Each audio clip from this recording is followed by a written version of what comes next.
معزز خواتین حضرات، رب کائنات کی پاکیزہ کتاب قرآن مجید 18واں پارہ سورۃ النور آیت مبارکہ ہے 58، جس کے ساتھ سفر کرتے ہوئے ہمیں آج تیسرا دن اور تیسرا سبق ہے۔ تو کوشش کریں گے کہ آج اللہ مالک العلام رب الجلال والاکرام کی توفیق سے اسے پایہ تکمیل تک پہنچا دیں۔ معمول کے مطابق سب سے پہلے آیت مبارکہ کا با محاورہ ترجمہ۔ رب کائنات ارشاد فرماتے ہیں، اے ایمان والو، تمہارے غلام لونڈیاں اور بچے جو بلوغت تک نہ پہنچیں 3 وقتوں میں ان کے لیے اجازت حاصل کرنا ضروری ہے۔ نماز فجر سے پہلے اور ظہر کے وقت جب تم اپنے کپڑے اتار رکھتے اور عشاء کی نماز کے بعد، یہ تینوں وقت تمہاری خلوت اور پردہ کے ہیں۔ ان وقتوں کے سوا نہ تم پر گناہ ہے اور نہ ان پر، تم آپس میں ایک دوسرے کے پاس کثرت کے ساتھ آنے جانے والے ہو۔ اللہ تعالیٰ اسی طرح کھول کھول کر اپنے احکام بیان فرما رہے ہیں، اور اللہ تعالیٰ مکمل علم اور کامل حکمت والے ہیں۔ معزز خواتین حضرات، گزشتہ سبق میں اس حوالے سے ہم نے چند کتب تفاسیر کی روشنی میں آپ کو کچھ بتایا تھا۔ اہل علم یہ فرماتے ہیں کہ 27ویں آیت مبارکہ میں جو اجازت مانگنے کے احکامات تھے، اللہ تعالیٰ نے اسی چیز کو آگے بڑھایا، اور وجہ اس کی یہ ہے کہ دین اسلام انسانی زندگی، مسلمان کی زندگی کو خاص طور پر تمام مراحل میں منظم کرتا ہے، اور خاص طور پر یہ سورہ مبارکہ تو اس حوالے سے ایک ربانی دستاویز ہے۔ یہی وجہ ہے کہ اللہ تعالیٰ نے یہاں پر اس آیت مبارکہ میں خاص طور پر نوکروں، خادموں، غلاموں اور بچوں کا تذکرہ کیا، کیونکہ ان کا آنا جانا کثرت کے ساتھ ہوتا ہے ہمارے گھروں میں۔ اہل علم نے اس آیت مبارکہ کے حوالے سے شان نزول بیان کیا، خاص طور پر تفسیر زاد المسیر اور تفسیر الالوسی میں، کہ نبی کریم صلی اللہ علیہ وسلم نے مدلج بن عمر کو سیدنا عمر بن خطاب رضی اللہ تعالیٰ عنہ کے ہاں بھیجا۔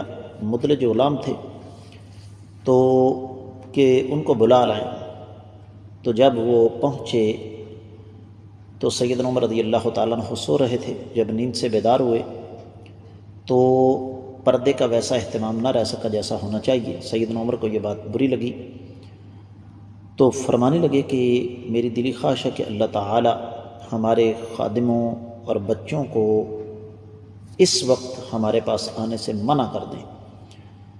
تو جب سیدنا عمر رضی اللہ تعالیٰ عنہ آقا علیہ السلام کی خدمت میں حاضر ہوئے تو دیکھا کہ رب کائنات نے یہ آیت مبارکہ نازل فرما دی ہے۔ اور دوسرا واقعہ جو تفسیر ابن کثیر وغیرہ میں گزر چکا ہے، وہ تو آپ کو علم ہی ہے، تو عین ممکن ہے کہ ایک آیت مبارکہ کے 2 شان نزول ہوں۔ تو 3 اوقات ایسے ہیں جہاں جب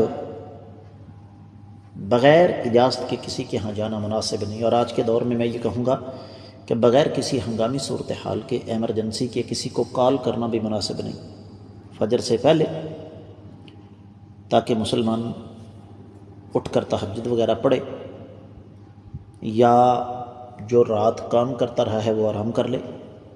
اور ظہر کے بعد یہ آرام کا وقت، قیلولہ کا وقت ہوتا ہے، اور عشاء کے بعد، کیونکہ عشاء کے بعد جلدی سونا صحت کے لیے مفید ہے، اور وہ بھی خلوت کا وقت ہوتا ہے۔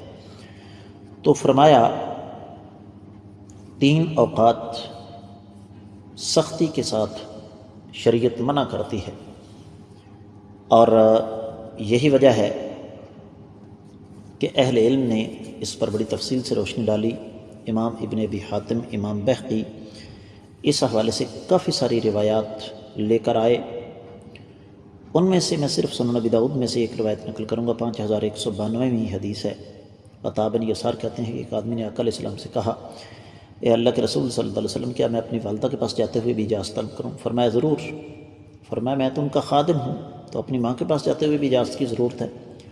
فرمایا ہاں تمہیں ضرورت ہے، اس لیے کہ تم نہیں جانتے کہ وہ کب کس حالت میں بیٹھی ہو۔ ہمارے ہاں اس بات کی پرواہ ہی نہیں کی جاتی، اور بعد میں کہا جاتا ہے کہ جناب پھر یہ تو بے حیائی ہو گئی، اور جناب یہ تو پردہ اتار دیا گیا، یہ کیا وہ کیا۔ تو اللہ ملک العلم رب الجلال والاکرام نے یہ حکم دے کر دراصل ایک بہت بڑے فتنے کا دروازہ بند کر دیا ہے کہ ان 3 اوقات میں جہاں تک ہو سکے ہمیں کسی کے پاس جاتے ہوئے، عام آدمی، بڑا آدمی تو دور کی بات ہے، خدام، نوکر، خادم اور نابالغ بچے، انہیں بھی شریعت اسلامیہ اس بات کا پابند کرتی ہے کہ وہ بھی باقاعدہ طور پر اجازت طلب کریں، اور اگر ان کو اجازت ملے تو وہ جائیں، اور اگر نہ ملے تو واپس آ جائیں۔ ہمارے ہاں یہ سلسلہ ہی کوئی نہیں۔ میں ذاتی طور پہ آپ کو بتا دوں، رات 11 بجے کال آ رہی ہے، فون اٹھایا، السلام علیکم۔ وعلیکم السلام، استاد جی کیسے ہیں؟ میں نے کہا جی اللہ کا شکر، حکم فرمائیے۔ کہنے لگے بس حکم کیا کرنا ہے؟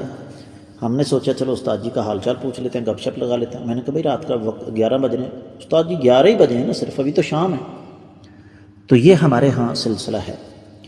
تو یاد رکھیے شریعت اسلامیہ ان تمام امور کو بری طرح مسترد کرتی ہے۔ اللہ تعالیٰ نے عام آدمی بڑا تو بڑا ہے، اللہ رب العزت نے باقاعدہ نوکر، خادم اور بچے، جن کی بظاہر شرم و حیا کے حوالے سے جن کے وہ احکامات نہیں ہیں جو کہ بڑوں کے ہیں یا آزاد لوگوں کے ہیں، ان کے لیے بھی ایک اصول ضابطہ مقرر کر دیا۔ تفسیر روح البیان میں اس حوالے سے بہت کچھ لکھا گیا، لیکن اختصار کے تقاضے اس کی راہ میں رکاوٹ ہیں۔ تو حاصل کلام یہ ہے کہ جب خدام، غلمان اور چھوٹے بچوں کو ان اوقات میں بلا اجازت آنے جانے کا، شریعت آنے جانے سے منع کرتی ہے، تو ہمارے ہاں جو بڑے ہیں ماشاء اللہ، سمجھدار ہیں، ان کے بارے میں آپ کیا کہہ سکتے ہیں؟ فرق ہے نا کلچر کا، ہم نے کلچر بنا لیا، اور کلچر کیا بنایا ہے؟ رات کو دیر تک جاگتے رہنا، صبح دیر تک سوئے رہنا۔ ہم میں سے کتنے لوگ ہیں جن کو قیلولہ کرنے کا موقع ملتا ہے ظہر کے بعد، اور ہم میں سے کتنے ہیں جو صبح جلدی اپنا اپنا کام شروع کر دیتے ہیں؟ 1% سے بھی کم تناسب ہے۔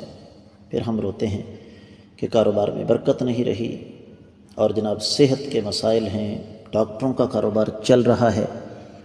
تو یہ جو چیزیں شریعت اسلامیہ بطور پابندی ہم پر عائد کر رہی ہے، اگر ہم ان کا اہتمام کر لیں تو ہم بہت ساری قباحتوں سے بچ سکتے ہیں۔ اس کے ساتھ ہی اس آیت مبارکہ کی مختصر تفسیر پایہ تکمیل تک پہنچی ہے۔ میں امید کرتا ہوں کہ آپ اسے سمجھیں گے بھی اور اس پر عمل بھی کریں گے۔ اس کے ساتھ ہی آج کے سبق سے اجازت دیجیے۔ السلام علیکم ورحمۃ اللہ وبرکاتہ۔